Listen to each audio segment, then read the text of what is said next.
नमस्कार, स्वागत है आप सभी का। आज की इस वीडियो में हम एक चीज़ देखेंगे कि डीएसएसबी 2021 का जो पेपर हुआ है, उसके क्वेश्चन और अभी जो डीएसएसबी ने जो सिलेबस डाला है, उसमें कोई डिफरेंस नहीं है। कहने का मतलब ये है कि डीएसएसबी का जो सिलेबस है, पूरा पेपर 2021 का जो हुआ है डीएसएसबी सभी शिफ्ट का, वो उसी सिलेबस से आया हुआ है। तो इससे एक बात तो क्लियर होगी कि जो अभी अपकमिंग जो अपना पेपर होगा डीएसएसबी का, उसमें सिलेबस यही रहने वाला है और लेवल भी वैसा सा ही रहने वाला है। कुछ लोगों के दिमाग में आ गया है कि डीएसएसबी ने ग्रेजुएशन का सिलेबस बहुत ज़्यादा डाल दिया है, इसलिए पेपर का पैटर्न चेंज हो जाएगा, अलग आ जाएगा, डिफरेंस आ जाएगा, ऐसा हो जाएगा। तो ऐसा नहीं है। ऐसा इन द सेंस क्यों नहीं है? क्योंकि आप देखेंगे 2021 का जो पेपर हुआ है, वो भी इसी पार्ट से आया हुआ है। तो पेपर का लेवल, क्वेश्चन सब कुछ वैसा सा ही रहने वाला है। और दूसरी चीज़, डीएसएसबी के पेपर में आपको 2 घंटे में 200 क्वेश्चन करने होते हैं, और वो भी टाइम की बाउंडेशन के साथ। आप सेक्शन चेंज नहीं कर सकते, तो डिफिकल्टी लेवल कभी भी ज़्यादा नहीं हो सकता। क्योंकि ऐसा तो है नहीं कि कुछ क्वेश्चन डिफिकल्ट आ गए इससे सारा पेपर ही डिफिकल्ट आ जाएगा, ऐसा कभी नहीं होगा। इसलिए डिफिकल्टी लेवल तो वैसा ही रहने वाला है। तो अपनी तैयारी को सेम उसी तरीके से कीजिए जैसे आप करते आ रहे हैं। बस ग्रेजुएशन के सिलेबस पे आपको ज़्यादा फोकस करना है, जो कि आप 2021 के पेपर से भी आपको आइडिया लग जाएगा। अभी हमने 2021 की जो फर्स्ट शिफ्ट हुई एक पेपर की, उसको मैंने पूरा एनालिसिस किया है। उससे आपको एक आइडिया लगेगा कि किस पार्ट से कितने क्वेश्चन पूछे गए हैं, कौन सा चैप्टर है वो इंपॉर्टेंट है, और किस चैप्टर पे आपको ज़्यादा फोकस करना चाहिए। बट इसका मतलब ये नहीं है कि उस शिफ्ट में पूछा गया है तो बाकी शिफ्ट में भी सेम वैसा ही होगा। बट आपको आइडिया ज़रूर लग जाएगा। आप पूरी शिफ्ट को देखेंगे तो आपको एक क्लियर कट से विजन दिखेगा कि हाँ, इस चैप्टर पे मुझे ज़्यादा फोकस करना चाहिए, इस पे अगर मैं कम भी करूँ तब भी काम चल जाएगा। और एक वीडियो में और बनाऊंगा जिसमें आपको कैसे पढ़ना है वो भी बताएंगे। बट अभी के लिए 2021 के पेपर को एनालिसिस करते हुए हम ये देखेंगे कि क्वेश्चन प्रैक्टिस कहाँ से करनी है, कौन कौन सी बुक पढ़नी है। तो एक बुक तो हमने ऑलरेडी डाल दी है। तो जो आप उसके लिए आप क्या कर सकते हैं कि टेलीग्राम के सर्च बार में जाके @ जो मैथमेटिक्स फॉर डीएसएसबी वाला चैनल ज्वाइन करेंगे, तो वहाँ पे आपको कुछ चीज़ें देखने को मिलेगी। जैसे ये अपना चैनल है, इसमें हमने अभी टेस्ट डाला है, और दूसरा टेस्ट है वो हिंदी में भी है, इंग्लिश में भी है। पहले टेस्ट में कुछ टर्मिनोलॉजी थी नहीं जो हिंदी में अपलोड कर सके। इसकी जो लास्ट डेट है वो 27 में ही है। और यहाँ पे आपको एक लिंक मिलेगा ग्रेजुएशन की बुक्स का। कुछ बुक्स तो वहाँ पे अपलोड हो गई है, बाकी बुक और है वो भी अपलोड हो जाएगी। एक एक करके सारी बुक अपलोड हो जाएगी वहाँ पे, तो आपको बुक के लिए कोई टेंशन लेने की जरूरत नहीं है। Graduation book will be uploaded here. Complex analysis book का अपलोड हो गया, बाकी बुक्स भी आपके लिए यहाँ पे अपलोड हो जाएगी। तो अभी जो हम करने वाले हैं उसमें क्या है मेन प्रोसेस। तो PYQ analysis of 202 chapter wise questions बोलने का मतलब है कि किस चैप्टर से कितने क्वेश्चन पूछे गए हैं, और किस यूनिट से, जो से डीएसएसबी ने जो यूनिट डाली है उससे कितना पूछा गया है, वो भी आपको आइडिया मिलेगा। क्वेश्चन प्रैक्टिस कहाँ से करेंगे, कौन कौन सी बुक पढ़नी है। बुक कॉम्प्लेक्स एनालिसिस की बुक डाल दी गई है, बाकी बुक्स भी आपको वहीं पे अपलोड हो जाएगी। 2 दिन में सारी बुक्स जितनी जितनी होगी, कुछ इग्नू की बुक्स होंगी जो इग्नू के सिलेबस से हैं, कुछ डीयू के सिलेबस से। तो जो जो बुक्स आपके लिए हेल्पफुल होगी वो सारी की सारी वहाँ पे अपलोड हो जाएगी, तो उसी से आपको पढ़ना है। और क्वेश्चन प्रैक्टिस सबसे इंपॉर्टेंट है, क्वेश्चन प्रैक्टिस तो इसकी भी बात करेंगे।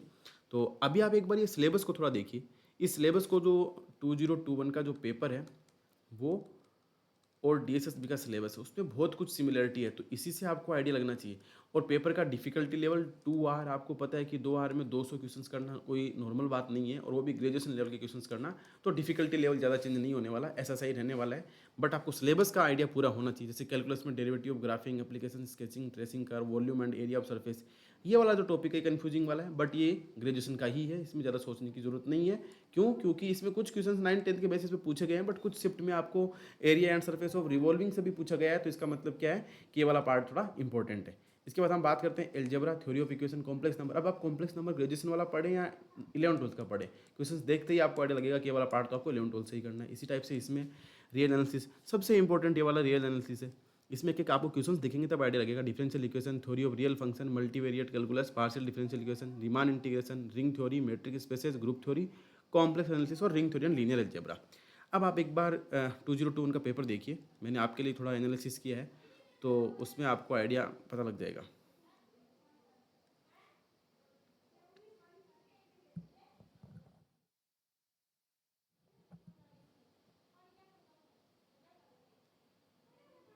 अब देखो, इसमें जो ये पेपर हुआ है 2021 का, इसमें हम थोड़ा सा आइडिया ले लेते हैं।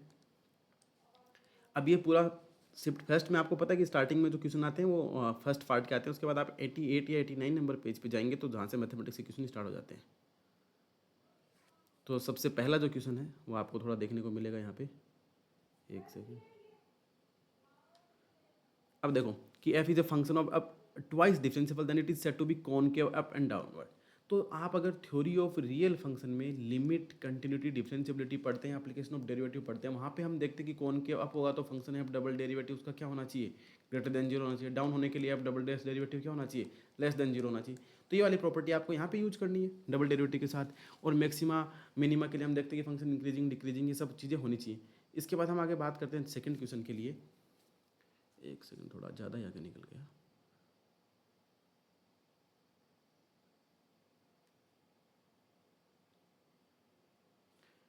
क्वेश्चन नंबर 2 देखिए, 102 2 बोलने का मतलब 102, which of the following is correct for the function this local maxima minima. तो इसके लिए सबसे पहले हम क्या करेंगे, एफ डैश एक्स को जीरो करेंगे, क्रिटिकल पॉइंट निकालेंगे, फिर डबल डेरिवेटिव चेक करेंगे। तो ये भी कहाँ से आ गया, एप्लीकेशन ऑफ डेरिवेटिव बोल सकते हैं, लिमिट कंटिन्यूटी डिफरेंशिएबिलिटी वाले चैप्टर से अपन इसको बोल सकते हैं। तो वहाँ से क्वेश्चन नंबर 1 और 2 हो गया।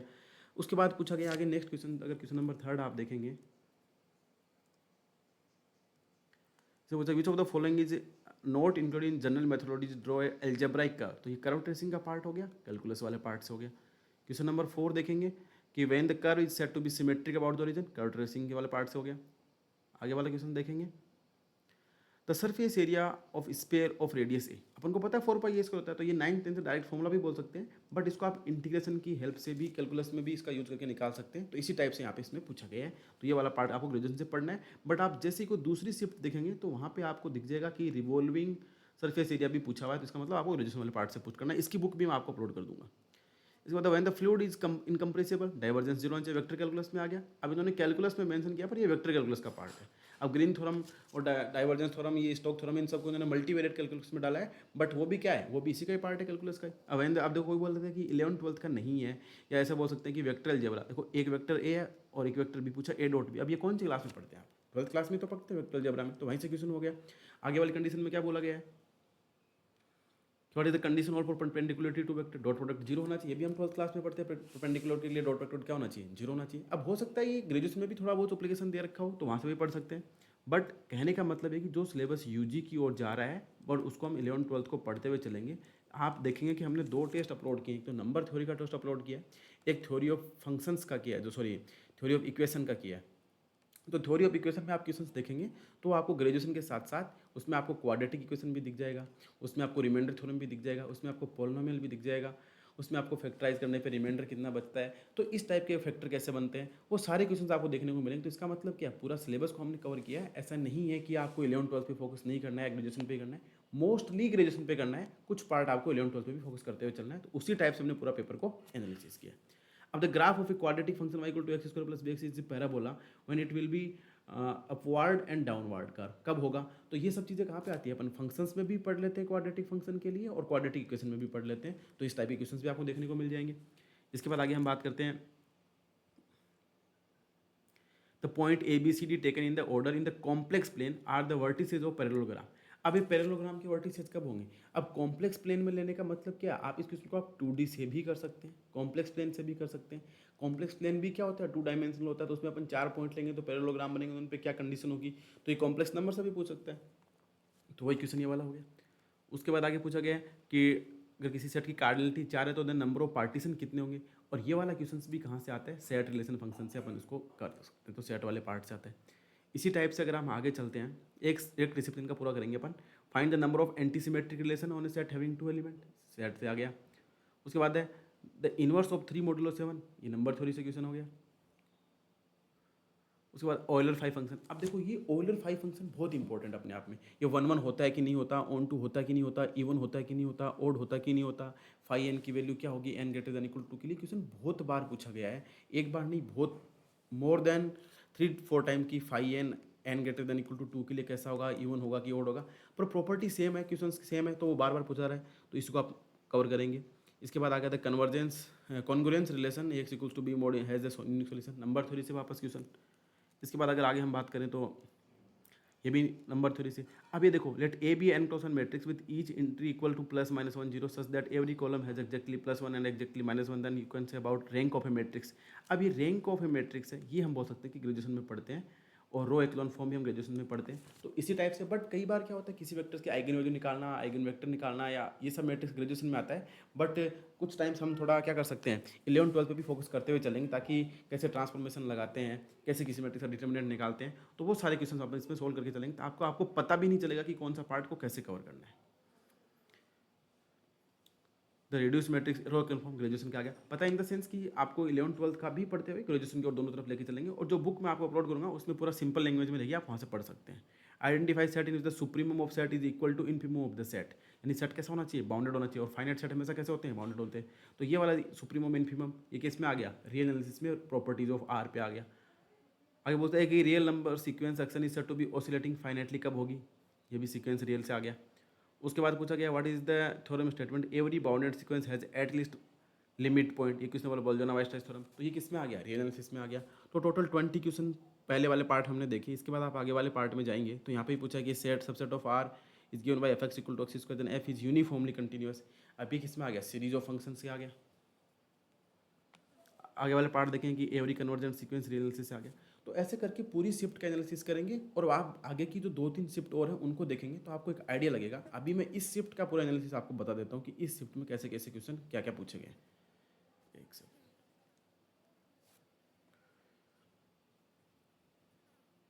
अब कैलकुलस वाले पार्ट, तो टोटल इस वाले पार्ट से आपको इस शिफ्ट में फर्स्ट 209 वाले जो 19 सितंबर को जो पेपर हुआ था, एक सेकंड देखते कौन सी डेट है इसकी, चिट्ठी याद नहीं आ रहा ना।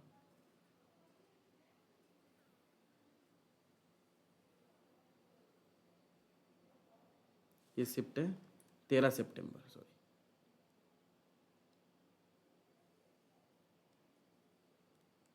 तो 13 सितंबर 2021 को जो शिफ्ट थी उसमें कैलकुलस से टोटल 7 क्वेश्चन पूछे गए।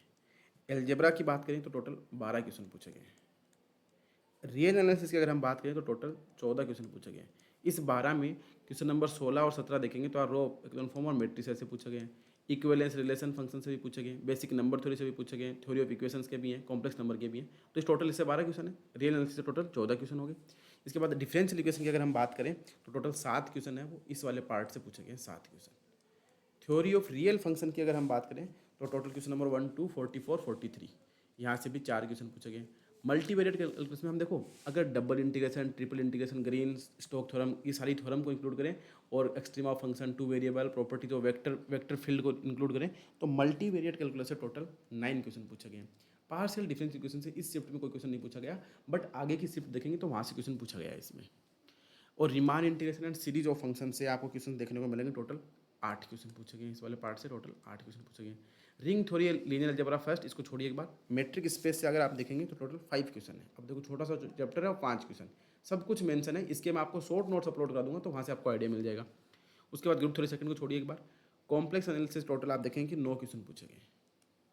ठीक है, टोटल 9 क्वेश्चन हो गए यहाँ से।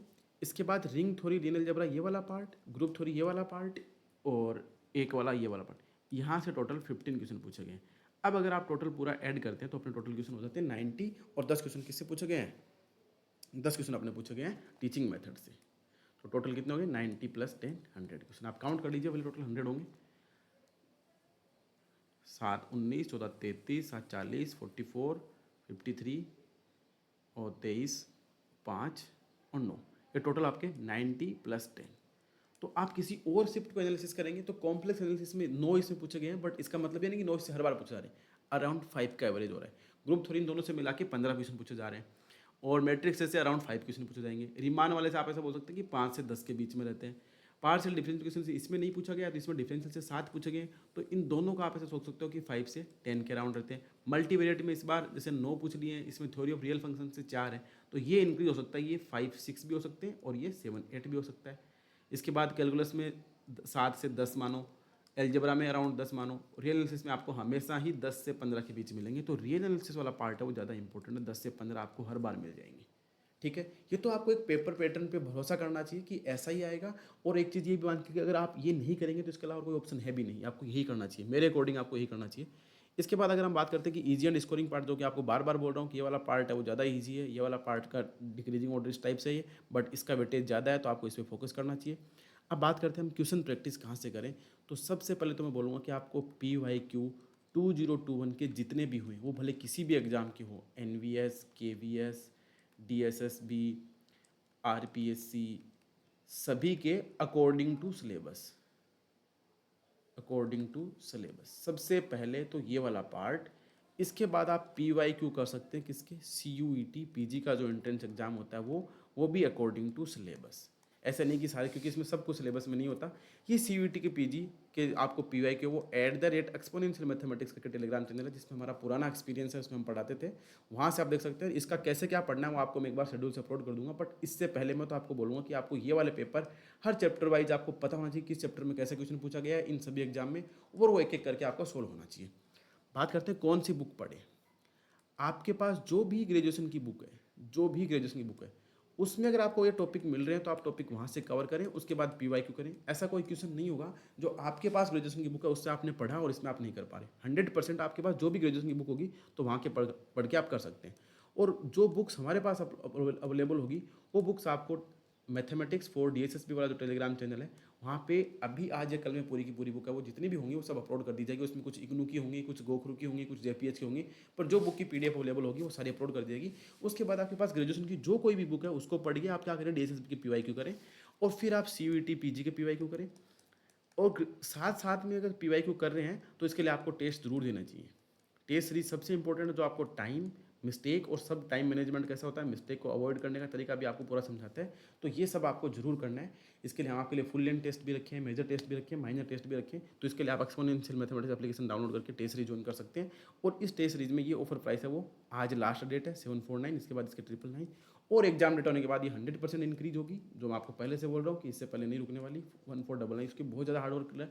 उसमें हिंदी और इंग्लिश दोनों मीडियम में टेस्ट अवेलेबल है। तो इसके लिए आप क्या कर सकते हैं, अभी ये ऑफर को अवेल कर सकते हैं। और दूसरी चीज़ ये है, फॉर कोई भी आपको डाउट हो, क्वेरी हो, तो इस नंबर पे आप व्हाट्सअप करें या इस चैनल में अपना डाउट है वो जरूर पूछें। और टेस्ट आपके लिए 2 टेस्ट है फ्री में अवेलेबल है। फर्स्ट 2 टेस्ट है वो सबके लिए फ्री है, तो इसके लिए आप दोनों टेस्ट को दे सकते हैं जाके। तो आपको पता भी लग जाएगा पेपर का लेवल कैसा है, आपका लेवल कैसा है। दोनों टेस्ट का लिंक है वो इस टेलीग्राम चैनल पर डाल दिया गया है। देखो दोनों टेस्ट नंबर थ्योरी का और जो theory of real function, theory of equation है, दोनों को अपलोड कर दिया गया है। तो दोनों आप जाके ये जो लिंक दे रखा है यहाँ से जाके दोनों को ज्वाइन करके या फ्री में आप दे सकते हैं। जैसा आपका एक्सपीरियंस हो आप ज़रूर बताएं। और आई होप कि आपको ये थोड़ा आइडिया ज़रूर लगा होगा कि हमको कैसे पढ़ना है और किस टॉपिक पे कैसे फोकस करना है। तो सबसे पहले मैं बोलूँगा कि आपको जो इंपॉर्टेंट टॉपिक इसमें मैंने बताए रियल एनालिसिस पे ज़्यादा फोकस करना चाहिए, तो आप रियल पे ज़्यादा फोकस करें। रियल के साथ साथ एक जो ईजी एंड स्कोरिंग चैप्टर है वो वेक्टर कैलकुलस और कॉम्प्लेक्स एनालिसिस है। ये दोनों चैप्टर सबसे इंपॉर्टेंट है। तो अभी हमारी नेक्स्ट क्लास जो होगी उसमें हम कॉम्प्लेक्स एनालिसिस के सारे क्वेश्चन है वो PYQ सोल्व करेंगे, तो वो भी आपके लिए ज़्यादा हेल्पफुल रहने वाले हैं। सो आई होप आपको एक आइडिया लगा होगा कि किस चैप्टर से कैसे क्वेश्चन पूछे जा रहे हैं, किस पे अपन को फोकस करना चाहिए। और सिलेबस यही पिछली बार था, यही अब की बार है, तो सिलेबस को लेकर ज़्यादा पैनिक होने की ज़रूरत नहीं है। अभी आपको कंटिन्यूसली फोकस करना है क्वेश्चन प्रैक्टिस पे, और बुक्स जो ग्रेजुएशन की आपके पास अवेलेबल है वही पढ़नी है। So I hope this video and this information is helpful for you. So thank you.